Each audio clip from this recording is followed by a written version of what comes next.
Hey, what's going on, guys? Hexer, and today we're taking a look at the Super 7 Masters of the Universe Classics Filmation Teela. You can find this figure and many others like it at Big Bad Toy Store. Just follow the link in the description. Giving you guys a little 360 of her. You can see that she comes with the figure, the sword, and the shield. They both are secure in her hand and on her forearm, but a little trick to get them that way. Just on the sword, I noticed that it's a lot thinner here at the middle part, and whenever I was initially putting the sword in her hand, like, it would fall out pretty easily, just like in baseball. Your little league coach told you to choke up, so just push the sword down where she's choking up on the top portion of it, where it's a lot thicker, and you'll see that it stays in there quite securely. So the other thing here on the shield, I initially noticed whenever I tried to put it on down here that it was just kind of falling off because I was trying to get it around the wrist here. What you're going to have to do is get both of these clips here on the white armor, and then it stays on there secure as well. The only problem with this is this little maroon piece. I've only attached it a couple times. I don't know how well that's showing up, but I can see like a little bit of red on top of this white paint. Since I'm going to be, I don't play with the figure, I'm going to put this on there after I do the review, put it on the shelf, and I'm never going to take it off again, so it's not really going to bother me that much. So I just wanted to make sure that you're aware of that, just because, there is, I don't know if, again, I don't think it's showing up very well on camera, but there's a little bit of red there. But anyways, taking a look at the accessories, the shield, just, pretty simple. Fits on there really nice. Same thing with the sword. It's just, pretty simple design here. But from what I remember, looks accurate to what it did in the Filmation cartoon. It does have kind of a soft rubbery feel. It does, bend some or gives a little bit, so that I don't think it will break. But again, it's stiff, so it's not going to over time just start slouching or anything like that. So it's a really good solid piece, but it does have a little bit of flexibility, so you don't have to worry about breaking the sword. Onto the figure. I guess the first thing that people were kind of talking about was the face and how it didn't look as good. Now they've already kind of revised the face, and I'm actually pleased with it. I don't think it looks that bad. I don't know what if people saw something that I'm not seeing, but I don't think it looks that bad. So I think it looks good, to be honest. She's got nice blue eyes. The lips look like they were painted really good. The black around the eyes and the eyebrows on there. All the armor right where this gold, I'm just going to call it gold. I'm not exactly sure what color this is, but headband going around here with the red hair. I don't see any paint splatter going back and forth anywhere, so everything looks really nice and tip-top there. Here you can see, some of that red from that shield again onto that white. But as far as, the rest of the paint, everything looks good here at the waist, here at the boots.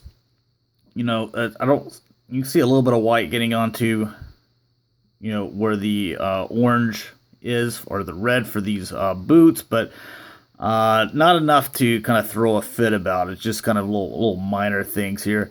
I did notice that there's like this black mark here on the leg of mine, to where it's almost like she's got like a birthmark or something. So I'm sure I can scratch that off, and it's starting to come off. So anyways, little minor thing, probably not on your figure. Again, here's with the boots. So everything, like little bitty pieces like that, I think are just, you kind of nitpicking at that point. At least it's not on the face. The face is perfect, so that's one thing that I like.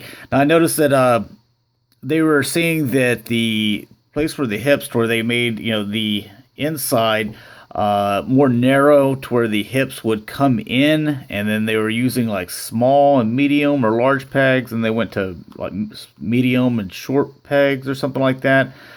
Mine seems a little thick, you can see like her butt cheeks hanging out here, which I think it had that in the cartoon as well. So I guess it's cartoon accurate.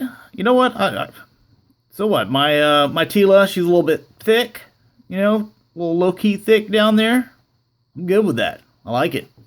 So, yeah, the hips, as far as where the waist is and how the hips come all the way out, that's the way the ladies, the good-looking ladies in the 60s and stuff looked, like Yvonne Craig and Julie Newmar. So, you know what? I'm good with that. I'm fine with it. I think it looks fine. So, I'm just gonna roll with this, and good job, Super 7. I like this Teela a lot more than that one that came in my Point Dread set. Man, that thing was terrible looking, but that was made by Mattel. Anyway, so let's go ahead and get into the articulation and stuff. See how everything holds up. The head, has a nice joint. I don't really get a whole lot of back and forth here, just mainly rotation here. The shoulders, actually, for the the female one, it's it's different than the male one versions, but they seem nice, good, and strong, just like the male characters. The bicep swivel, it's not too loose, not too tight. Seems to be moving quite easily. The elbows not as strong as the male characters, because they are thinner here, but still, I don't feel like that's going to come down. So I think wherever you put it, it's going to stay pretty solid. Again, with the wrist going left or right, rotation, that feels solid. Not going to break anything there. Everything on this one, feels good too. So, and where you put it somewhere, that's where it's going to stay.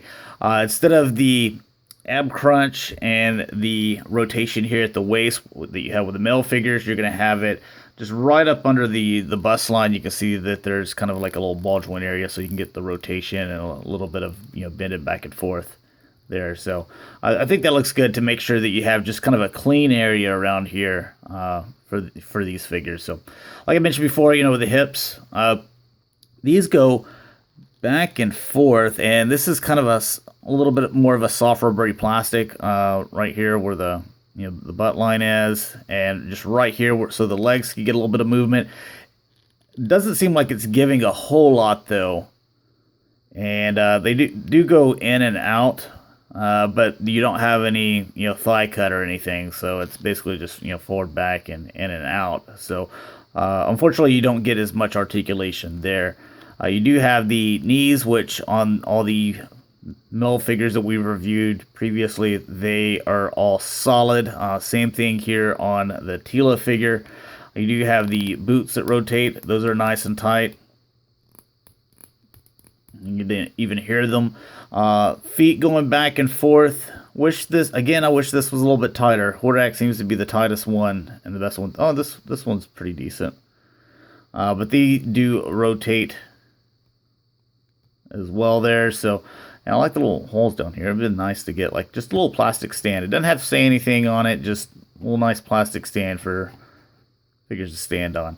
As far as the female characters, I always have a problem with getting them to stand, whether it's Star Wars figures or DC figures, collectibles or animated figures. But she seems to stand quite well.